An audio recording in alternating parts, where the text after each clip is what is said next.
విద్యార్థుల గురించి మాట్లాడే నైతిక అర్హత బీజేపీ నేతలకు లేదు. విద్యార్థులు భారతీయ జనతా పార్టీ నాయకులు చేస్తున్నటువంటి అంశాన్ని గమనించమని సందర్భంగా నేను కోరుతూ, బీజేపీ రాష్ట్ర అధ్యక్షుడు రామచంద్రరావు గారు ఈ ఫీజు అంశంలో నిరాదీక్ష చేస్తానని చెప్పని గొప్పగా చెప్పే ప్రయత్నం చేస్తున్నాడు. ఫీజు బకాయి బీజేపీ లడాయని బడాయి కబుర్లు చెప్పేటువంటి ప్రయత్నం చేస్తున్నాడు. నేను సూటిగా అడుగుతా ఉన్నా భారతీయ జనతా పార్టీ రాష్ట్ర అధ్యక్షుడు రామచంద్రరావు గారిని. గత బీఆర్ఎస్ హయాంలో 10 సంవత్సరాలుగా పేద విద్యార్థులకు ఫీజులు బకాయిలు పెడితే ఎందుకు మీరు రోడ్డెక్కి ఆందోళన చేయలేదు? అప్పుడు మీరు నిరాదీక్ష చేసేటువంటి కార్యక్రమాలు తీసుకోలేదు. అంటే బీజేపీ బీఆర్ఎస్ మీ బంధం ఒకటైనటువంటి సందర్భంలో ఆ ప్రభుత్వ హయాంలో పేరుకుపోయినటువంటి పేద విద్యార్థుల బకాయిలపైన ఎందుకు నోరు విప్పలేదు ఆ రోజుల్లో అని చెప్పని, 10 సంవత్సరాలు విద్యార్థుల పక్షాన్ని నిలబడలేదని చెప్పని ప్రశ్నకు సూటిగా సమాధానం చెప్పని కోరుతా ఉన్నాం. గత ప్రభుత్వ హయాంలో ఈ పేరుకుపోయినటువంటి విద్యార్థుల ఫీజు రీఎంబర్స్మెంట్ సుమారు 7,000 కోట్ల నుంచి 8,000 కోట్ల వరకు ఆ బకాయిలు కూడా తీర్చే ప్రయత్నం చేసే క్రమంలో ఈ ప్రభుత్వం వచ్చిన తర్వాత కూడా విద్యార్థులకు ఫీజులు రీఎంబర్స్మెంట్ రూపంలో ఇచ్చేటువంటి దానికి గ్రీన్ ఛానల్లో పెట్టాలని చెప్పిన ఒక ఆలోచన తీసుకునే క్రమంలో ముందుకు పోతూ ప్రతి ఏటా సుమారు 2,300 కోట్లు అవసరమవుతున్నటువంటి సందర్భంలో ఇప్పటికే 300 కోట్లు బ్యాంకుల్లో జమ చేసి మరో 2,000 కోట్లను కూడా ఇచ్చి నేరుగా విద్యార్థుల ఖాతాల్లోకి వెళ్లే విధంగా చేసేటువంటి ప్రయత్నం గౌరవ ముఖ్యమంత్రి రేవంత్ రెడ్డి గారు చేస్తున్న సందర్భం రాష్ట్ర హైకోర్టు కూడా ఈ అంశాన్ని కూడా చెప్పడం జరిగింది.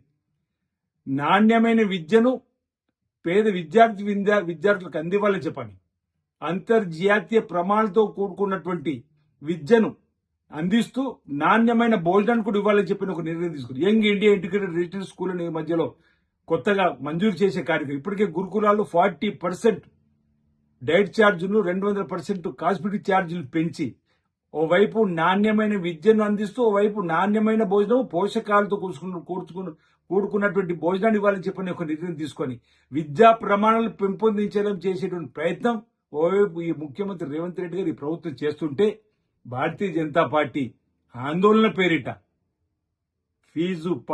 ఫీజు బకాయి బీజేపీ లడాయని ఆ పార్టీ నేతలు బడాయి కబుర్లు చెప్తున్నారు. ఇది సబబు కాదన్నమాట ఈ సందర్భం చెప్తూ, ముందుగా ముఖ్యమంత్రి శ్రీ రేవంత్ రెడ్డి గారు అమెరికా టూర్ను ఎందుకు అడ్డుకున్నారో సమాధానం చెప్పాలి.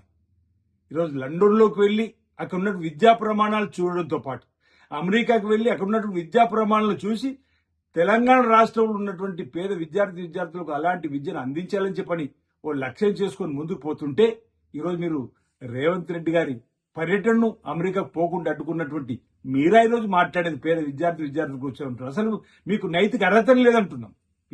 విద్యార్థుల సమస్యలపైన మీరేం చేసిర్రు? ఈరోజు కేంద్ర ప్రభుత్వం ఆధ్వర్యంలో నీట్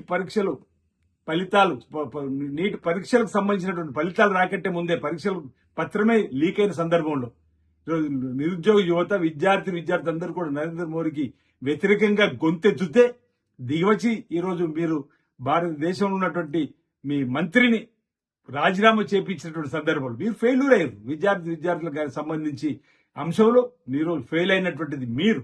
ఈరోజు ఏ ప్రభుత్వం వచ్చినా 2.5 సంవత్సరాలలో ఏ పరీక్షా పత్రం కూడా లీక్ కాకుండా పగడ్బందీగా ప్రణాళికతోటి ముఖ్యమంత్రి రేవంత్ రెడ్డి గారి నాయకత్వంలో వారి ముఖ్యమంత్రి విద్యాశాఖను కూడా వారి దగ్గర పెట్టుకొని ఈరోజు Hyderabad public school, Delhi public school లాంటివి కూడా పేద విద్యార్థులకు తీసుకురావాలని చెప్పని తెలంగాణ పబ్లిక్ స్కూల్ తీసుకొచ్చేటువంటి ప్రయత్నం చేస్తూ విద్యలో సమూల మార్పులు చేసే ప్రయత్నంలో అడ్వాన్స్ టెక్నాలజీ సెంటర్ తీసుకొచ్చేటువంటి కార్యక్రమం తీసుకొస్తూ పాత ఐటీఐ స్థానంలో ఈరోజు స్పోర్ట్స్ యూనివర్సిటీ తీసుకొచ్చి young India integrated residential school తీసుకుని వస్తూ ఈ విధంగా అనేక మార్పులు విద్యా విధాలు తీసుకొస్తున్నటువంటి రేవంత్ రెడ్డి గారి ఆలోచనకు అనుగుణంగా ముందుకు పోయే క్రమంలో మోకాళ్ళు అడ్డుతున్నది కేంద్ర బీజేపీ ప్రభుత్వం. అమెరికా టూర్ అడ్డుకున్నది బీజేపీ ప్రభుత్వం. దానికి ముందుగాల క్షమాపణ చెప్పి ముక్కు నేలగ్రాయాల్సినటువంటి సందర్భం బీజేపీ నేతలకు ఉంది తప్ప ఈరోజు మా ప్రభుత్వం పట్ల మీరు విమర్శ చేస్తే చూస్తూ ఊరుకో, వాస్తవాలను ప్రజలకు విద్యార్థులకు చెప్పే ప్రయత్నం చేస్తామని చెప్పి సందర్భంగా తెలియజేస్తా ఉన్నాను.